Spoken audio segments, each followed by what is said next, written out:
नमस्कार दोस्तों, स्वागत है आपका आपके अपने YouTube चैनल अन्वित शिक्षा में। आज हम करने वाले हैं क्लास 11th अभिव्यक्ति और माध्यम टर्म 2 का आपका पहला टॉपिक कार्यालय लेखन और प्रक्रिया। दोस्तों, इस वीडियो में मैं इस टॉपिक से रिलेटेड जितने भी क्वेश्चन हैं, आपके नोट्स और इम्पॉर्टेंट क्वेश्चन दोनों कवर करूँगी। और इससे बाहर, इस वीडियो से बाहर आपको कोई भी क्वेश्चन अपने पेपर में नहीं मिलेगा। आपको पता भी नहीं चलेगा कि कब वीडियो देखते देखते आपका पूरा चैप्टर तैयार हो जाएगा। और ना सिर्फ क्वेश्चन आंसर बल्कि इंपॉर्टेंट नोट्स भी हैं इस वीडियो में आपके लिए। तो चलिए शुरू करते हैं। स्मरणीय बिंदु और पुनरावृत्ति नोट्स, यानी कि आपके रिवीजन के नोट्स। तो पहला, सरकारी पत्र जो है वो औपचारिक पत्र की श्रेणी में आते हैं। आप ज़रूर ध्यान रखें, सारे के सारे सरकारी पत्र औपचारिक पत्रों की श्रेणी में आते हैं। इसके अलावा प्राय ये पत्र एक कार्यालय, विभाग या मंत्रालय से दूसरे कार्यालय, विभाग या मंत्रालय को लिखे जाते हैं। पत्र के शीर्ष पर सबसे ऊपर कार्यालय, विभाग या मंत्रालय का नाम और पता लिखा जाता है। पत्र के बाईं तरफ संख्या लिखी जाती है। जिससे पत्र लिखा जा रहा है उसका नाम पता भी बाईं ओर लिखा जाता है। सेवा में का प्रयोग अब कम होता जा रहा है। पत्र के अंत में बाईं ओर प्रेषक का पता और तारीख दी जाती है और भवदिया का प्रयोग करके नीचे भेजने वाले के हस्ताक्षर होते हैं। सरकारी कार्यालयों की ज़रूरतों को ध्यान में रखते हुए पत्रों को कई श्रेणी में बांटा गया है। हर श्रेणी के पत्र के लिए एक विशेष स्वरूप निर्धारित होता है। ठीक है, सभी तरह के पत्र जो हैं वो एक तरह नहीं लिखे जाते, एक फॉर्मेट में नहीं लिखे जाते। हर श्रेणी के पत्र के लिए एक अलग तरह का स्वरूप होता है। अब बात करेंगे मुख्य टिप्पणी यानी नोटिंग की। नोटिंग कैसे की जाती है? किसी भी विचाराधीन पत्र अथवा प्रकरण को निपटाने के लिए उस पर जो राय, मत, आदेश या निर्देश दिया जाता है उसे टिप्पणी कहते हैं। टिप्पणी लिखने की प्रक्रिया को हम टिप्पण या नोटिंग कहते हैं। टिप्पण मुख्यतः दो प्रकार के होते हैं। कौन से दो प्रकार हैं? सहायक स्तर पर टिप्पण और अधिकारी स्तर पर टिप्पण। टिप्पण का उद्देश्य मामलों को नियमानुसार निपटाना होता है। राइट, इसका जो उद्देश्य है वो मामलों को नियम के अनुसार निपटाना होता है। आगे चलेंगे दोस्तों। ये जो नोट्स है इनका फ़ॉन्ट थोड़ा सा छोटा है तो आपको शायद कुछ परेशानी हो सकती है, पर मैं कोशिश कर रही हूँ कि स्क्रीन इस तरह से एडजस्ट हो कि आप देख पाएँ। अगले पॉइंट पर चलेंगे। आरंभिक टिप्पण में सहायक विचाराधीन मामले का संक्षिप्त ब्यौरा देते हुए उसका विवेचन करता है। कार्यालय में टिप्पण के कार्य अधिकतर सहायक स्तर पर होता है। राइट, कार्यालयों में जो टिप्पण का कार्य होता है अधिकतर वो उसका सहायक स्तर पर ही वो निपट जाता है। टिप्पणी अपने आप में पूर्ण और स्पष्ट होनी चाहिए। कैसी होनी चाहिए टिप्पणी? पूर्ण और स्पष्ट। टिप्पणी संक्षिप्त, विषय संगत, तर्क संगत और कर्मबद्ध होनी चाहिए। टिप्पणी सदैव अन्य पुरुष में लिखी जाती है। अब ये जो आ रहा है ये वाकई में इम्पोर्टेंट है। अनुषांगिक टिप्पण। सहायक टिप्पण को संबंधित अधिकारी को भेजा जाता है। अगर संबंधित अधिकारी उस टिप्पण से सहमत होता है तो टिप्पण के नीचे वो केवल हस्ताक्षर करता है। राइट, अथवा मैं उपयुक्त टिप्पणी से सहमत हूँ ये लिखता है। टिप्पणी पर संबंधित अधिकारी का जो मत होता है वो अनुषांगिक टिप्पणी कहलाता है। किसी भी जो भी टिप्पणी आप भेजते हैं, जो भी टिप्पण आप भेजते हैं किसी अधिकारी को, अगर वो उस पर सहमत होता है या वो उस पर अपना जो भी मत लिखता है, जो भी अपनी राय वो उस पर देता है, तो हम उसे अनुषांगिक टिप्पण कहते हैं। जो भी संबंधित अधिकारी अपनी टिप्पणी लिखता है, यदि अधिकारी है तो वह टिप्पणी को काटने, बदलने या हटाने का कार्य नहीं करता, अपितु केवल अपनी असहमति व्यक्त करता है। अनुषांगिक टिप्पणी प्राय संक्षिप्त होती है, लेकिन असहमति की स्थिति में टिप्पणी बड़ी भी हो सकती है। आगे अगला पॉइंट, स्मरण पत्र। इसे हम अनुस्मारक या रिमाइंडर भी कहते हैं। रिमाइंडर से आप समझ जाएंगे।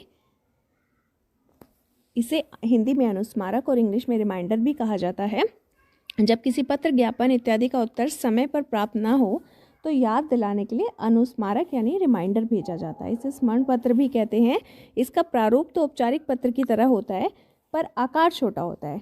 यदि एक से अधिक अनुस्मारक भेजे जाते हैं तो उन्हें अनुस्मारक 1, 2, 3 इत्यादि लिखा जाता है।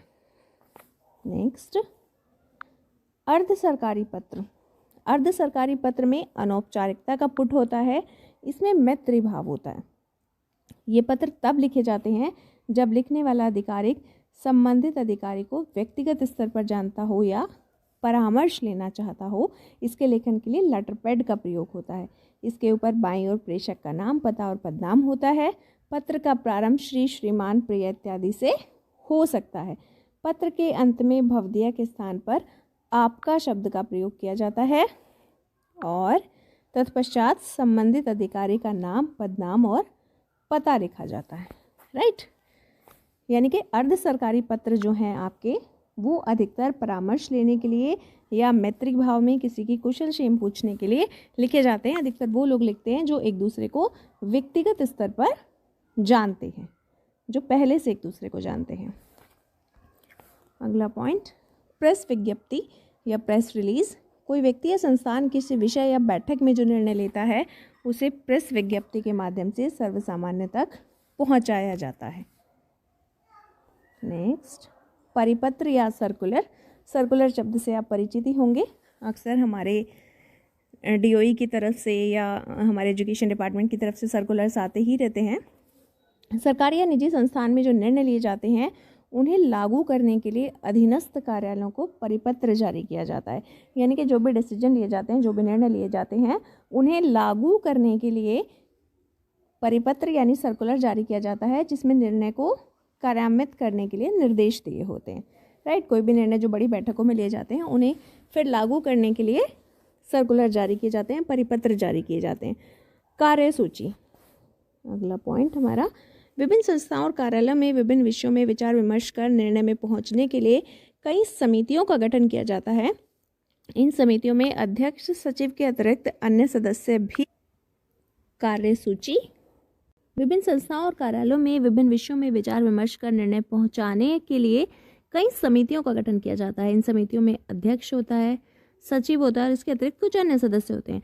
जब किसी विषय पर विचार विमर्श करना हो या निर्णय लेना हो तो समिति के जो सदस्य होते हैं वो एक निश्चित समय में पूर्व निश्चित स्थान पर बैठक का आयोजन करते हैं। यानी कि जब हमें कोई निर्णय लेना होता है और किसी चीज़ के लिए कोई समिति बनाई जाती है तो एक डिसीजन फाइनल करने से पहले ये लोग कहीं एक जो स्थान निश्चित होता है वहाँ बैठकर अपनी एक बैठक का, अपनी एक मीटिंग का आयोजन करते हैं और बैठक प्रारंभ होने से पहले विचारणीय मुद्दों की क्रमवार सूची बनाई जाती है, जिसे हम कार्यसूची या एजेंडा कहते हैं। यानी कि हमें उस बैठक में, उस मीटिंग में किन चीज़ों पर चर्चा करनी है, किन मुद्दों पर चर्चा करनी है, उसकी जो एक सूची बनाई जाती है उसे हम कार्यसूची या एजेंडा कहते हैं। नेक्स्ट, कार्यसूची का निर्माण इसलिए किया जाता है ताकि केवल उन विषयों पर चर्चा की जाए जो विचारणीय है। इससे समय की तो बचत होती है, साथ में विषय से भटकने की स्थिति नहीं आती। इसलिए बनाते हैं ताकि जो हमारे मेन मुद्दे हैं, जो मुख्य विषय हैं, उन्हीं पर चर्चा की जाए। इधर उधर हमारा दूसरे विषयों पर हम ना भटक जाएं और इससे हमारा समय बर्बाद होने से बचता है। बैठक का संचालन सचिव करता है। राइट, इसके बाद है कार्यव्रत। कार्यव्रत क्या होता है? कार्यसूची में दिए गए मुद्दों को सचिव बैठक में प्रस्तुत करता है। समिति के अध्यक्ष की उपस्थिति में सभी सदस्य विचारणीय मुद्दों पर अपने अपने विचार व्यक्त करते हैं। विचार विमर्श के बाद निर्णय लेते हैं। प्रत्येक मुद्दे पर किया गया विचार विमर्श और निर्णय ही कार्यव्रत होता है। राइट, जो बैठकें होती हैं, जो सचिव जिस मुद्दे को प्रस्तुत करता है तो उनमें सब अपने अपने विचार व्यक्त करते हैं और एक जब सब अपने विचार व्यक्त करते हैं तो लास्ट में जो फाइनल डिसीजन लिया जाता है, जो निर्णय लेते हैं और जो विचार विमर्श होता है, जो निर्णय होता है, उन सबको मिलाकर हम कार्यव्रत कहते हैं। राइट, आगे चलेंगे। अब ये कुछ और महत्वपूर्ण बातें हैं इस पाठ से संबंधित जो काफ़ी इम्पोर्टेंट है। प्रत्येक विषय से संबंधित एक फाइल होती है। विषय से संबंधित जो पत्र या प्रस्ताव बाहरी व्यक्तियों या दूसरे कार्यालयों से प्राप्त होता है उसे फाइल के दाहिनी ओर रखा जाता है और उस विषय या प्रस्ताव पर जो टिप्पणियां मंतव्य किसी कार्यालय में लिखे जाते हैं वे बाईं ओर लगे पृष्ठों पर लिखे जाते हैं।